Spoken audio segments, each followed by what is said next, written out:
Thank you, Mr. Chairman, and thank you for holding this hearing. We rise and fall on our ability to innovate. Companies everywhere are creating new products and new services that could change the world, but we might not see the next Pinterest, Blue Apron, Snapchat, or Google if we don't make it easier for them to jump from upstart to established. Next month marks the 5th anniversary of President Obama signing the Jobs Act into law. The act is an excellent example, in my opinion, of how the federal government can support business and job growth in our nation by allowing fast-growing firms to launch an IPO when they're ready to do so and then scale up to the full regulatory responsibilities and expenses associated with being public.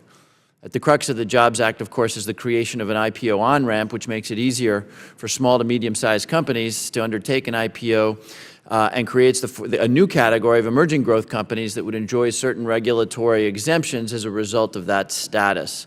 EGCs now apparently dominate the IPO market, accounting for almost 90% of IPOs that have gone effective since the Jobs Act was enacted in April of 2012.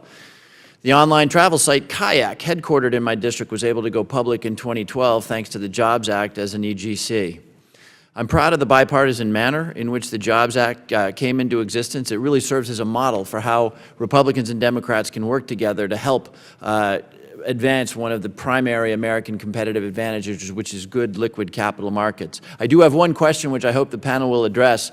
In life, there's rarely such a thing as a free lunch, and obviously every time we lighten regulations, there is always the possibility, maybe even the probability, that you've got more scope for abuse, bad behavior, and bad outcomes. So I hope we do here, as much as we celebrate this act and what it has allowed some companies to do, whether we've seen any downside or bad outcomes associated with this act. But nonetheless, this is proof of the progress we can make on behalf of the American people when we work together, and I hope that we won't have to wait another 5 years to see similar successes. With that, I yield back the balance of my time.